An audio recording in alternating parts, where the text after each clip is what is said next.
भगवान कृष्ण की लीला हमेशा अद्भुत और चमत्कारी होते हैं। बिना अस्त्र और शस्त्र उठाए अपने शत्रु पर विजय प्राप्त कर लेते हैं। उसी प्रकार धनु राशि वाले भी कम नहीं होते।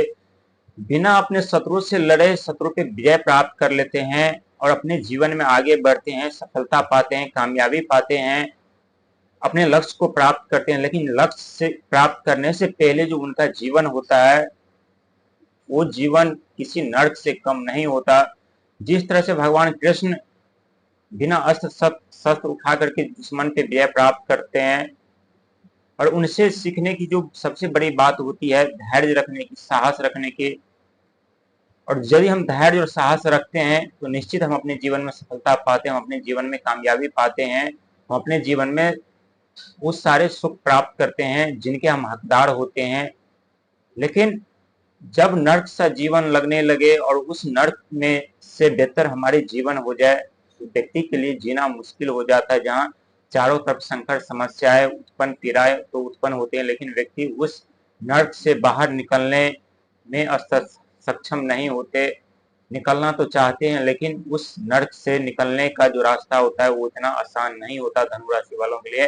हालांकि इनके राशि के स्वामी देवगुरु बृहस्पति शिक्षा मंत्री, ज्ञान के दाता होते हैं और ज्ञान से बड़े कार्यों में सफलता जरूर पाते हैं, बड़े से बड़े लक्ष्य को जरूर प्राप्त करते हैं, बड़े से बड़ी कामयाबी जरूर पाते हैं। जिस क्षेत्र में जाते हैं वहां मान सम्मान, पद प्रतिष्ठा जरूर पाते हैं। लेकिन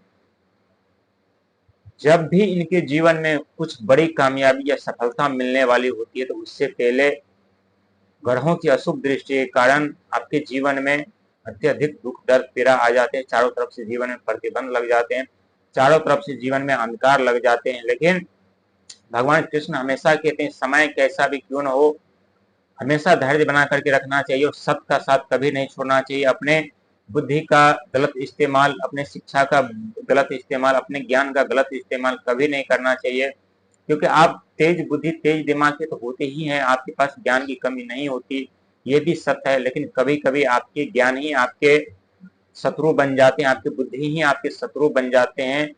जब आप अहंकार उत्पन्न हो जाते हैं आपके अंदर, जब आप क्रोधित हो जाते हैं किसी बात को लेकर के, वो दृश्य देखने लायक होता है जहां पलक झपकते ही जीवन का बर्बादी, भाग भविष्य का बर्बादी, और वो तांडव देख करके आप खुद सोचने पे विवश और मजबूर हो जाते हैं।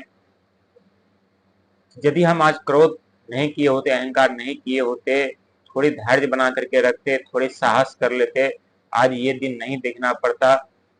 प्रिय दर्शक, जीवन में जब भी दुखों का आगमन होता है तो समझ लीजिए कि जीवन में दुखों का आगमन इसलिए हुआ है ताकि हमें बहुत बड़ी कामयाबी, बहुत बड़ी सफलता मिलने वाली है, बहुत बड़े पद प्रतिष्ठा मिलने वाले हैं। लेकिन उस पद प्रतिष्ठा को पाने के लिए हमें धैर्य रखने की जरूरत पड़ती है, साहस रखने की जरूरत पड़ती है, क्योंकि धैर्य और साहस सफलता की सबसे बड़ी चाबी होती है। जब तक हम धैर्य साहस नहीं रखते तब तक हम अपने जीवन में कामयाब नहीं हो पाते। यही भगवान कृष्ण सिखाते हैं कि जीवन में परिस्थिति कैसी भी क्यों ना आए, हमेशा धैर्य और साहस बना करके रखिए, सफलता और कामयाबी जरूर मिलेगी।